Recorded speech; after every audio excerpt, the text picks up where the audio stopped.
Selama berpuluh tahun, gambar keluarga bahagia di kaleng Kongguan telah menemani momen Lebaran di Indonesia.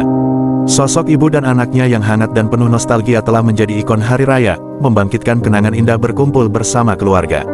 Namun, di balik gambar ikonik ini, terdapat sosok yang selama ini tersembunyi, sang pelukis Bernardus Prasojo.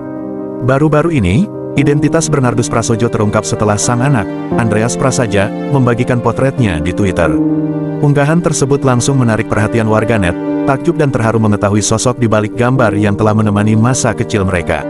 Bernardus, yang kini berusia 79 tahun, telah melukis gambar keluarga bahagia di kaleng Kongguan sejak tahun 1970-an. Lukisannya yang penuh kehangatan dan keceriaan telah menjadi bagian tak terpisahkan dari tradisi Lebaran di Indonesia. Banyak yang bertanya-tanya tentang makna di balik gambar tersebut. Mengapa hanya ada ibu dua anak, tanpa ayah? Menurut Bernardus, sang pelukis biskuit Kongguan, keputusan untuk tidak menyertakan gambar ayah pada kemasan biskuit ini bukanlah kebetulan.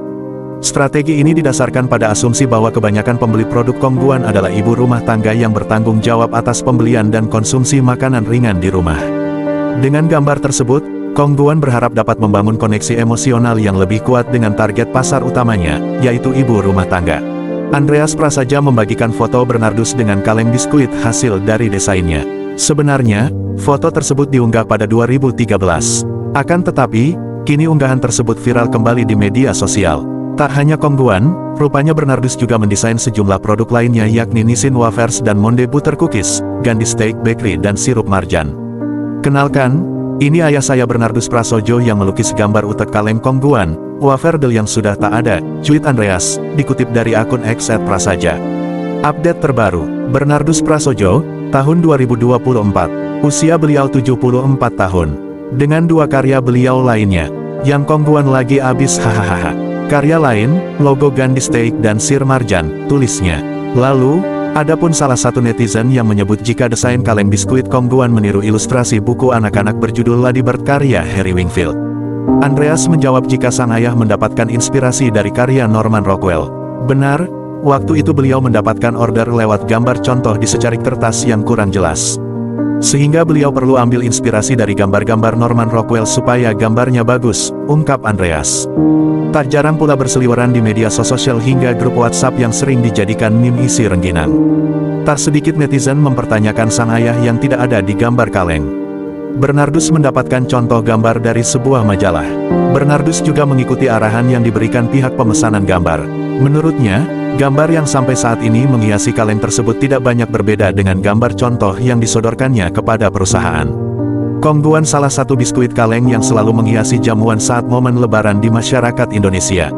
Bahkan menjadi lebih fenomenal ketika di dalamnya diisi rengginang ketika biskuitnya telah habis. Kongguan adalah brand legendaris produsen kue dan wafer populer di Indonesia. Lalu siapa pemilik dari brand legendaris di Indonesia ini? Dia adalah Hartono Quifanus, salah satu miliarder kelahiran Indonesia. Keluarga Hartono Quifanus juga dikenal sebagai pemilik pabrik Kongguan di Indonesia. Hartono juga merupakan salah satu konglomerat dan pemilik perusahaan mie instan dan biskuit terbesar di Indonesia dan Filipina, Monde Nissin. Sejumlah sumber menyebutkan pria lulusan Universitas Nanyang Singapura ini lahir di Indonesia, sebelum akhirnya tinggal di Filipina. Ia adalah putra dari Kui Boen Twi alias Hidayat Darmono. Hidayat, bersama Ong Kong Ie dan Go Swee Kie, adalah sosok yang pertama kali membawa masuk biskuit Kongguan dari Singapura ke Indonesia pada era 1950-an. Hampir 2 dekade, Kongguan menjadi biskuit impor. Baru pada era 1970-an, pabrik Kongguan di Indonesia berdiri di Surabaya sebelum akhirnya membangun pabrik di Ciracas, Jakarta Timur, dan Cibinong, Bogor. Di Indonesia, Kongguan berhasil menjadi salah satu merek dagang biskuit dan wafer yang paling populer dan merajai pasar. Selain Kongguan, Hidayat juga berperan mendirikan PT Nissin Biscuits Indonesia pada 1975. Ia juga disebut sebagai salah satu pendiri perusahaan camilan dan mie instan raksasa di Filipina, Monde Nissin, pada 1979. Beberapa produk yang terkenal adalah wafer Nissin dan mie instan Lucky Mie. Forbes pernah mencatat kekayaan Hartono mencapai 540 juta US dollar atau 7,7 triliun rupiah dengan kurs 15.400 rupiah. Sementara kekayaan keluarga Hartono mencapai 1,5 miliar dolar atau 23,10 triliun rupiah. Bahkan Hartono Quifanus dan keluarga menempati peringkat 11 orang terkaya di Filipina pada 2021 versi Forbes, dengan kekayaan mencapai 1,95 miliar dolar Amerika Serikat atau setara 28,91 triliun rupiah. Selain menduduki jabatan petinggi di perusahaan miliknya, Hartono juga mengontrol dan berpengaruh besar di perusahaan cabang milik Monde Nissin, diantaranya adalah Monde Land Inc., Monde Rizal Properties Inc., Monde Nissin Singapore Ltd, Monde Nissin UK Ltd, Monde Nissin International Investments Ltd, Monde Nissin Holdings Thailand Ltd, Monde Nissin New Zealand Limited, dan All Fit dan Popular Food Inc.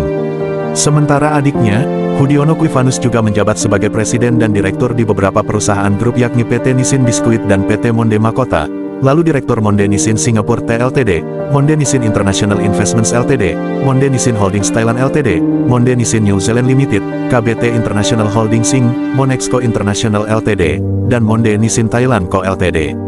Dikutip dari Fortune, Hartono menguasai 23% saham Monde Nissin. Sementara saudaranya, Hudiono Quifanus yang juga menjadi wakilnya menguasai sekitar 5,3% saham. Dan istri Hudiono asal Filipina, Betty Ang punya saham 18%. Pria berumur 72 tahun ini juga menjadi direktur di Monde My. Sun Corporation, PT Kongguan Biskuit Indonesia, KBT International Holdings, Inc., dan menjadi direktur Monde Land, Inc. Kemudian Monde Nissin membuat pabrik biskuit pertamanya tahun 1979. Perusahaan ini didirikan oleh ayah Hartono, Hidayat Darmono.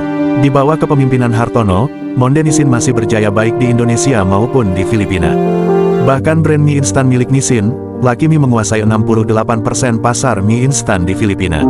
Monde Nissin melantai di bursa saham Filipina pada pertengahan 2021 dan mengumpulkan dana hingga 55,9 miliar peso atau 1,1 miliar US dollar.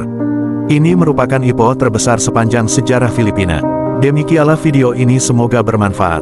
Jangan lupa like dan subscribe channel ini dan tekan tombol lonceng untuk mendapatkan notifikasi, supaya tidak ketinggalan informasi menarik lainnya.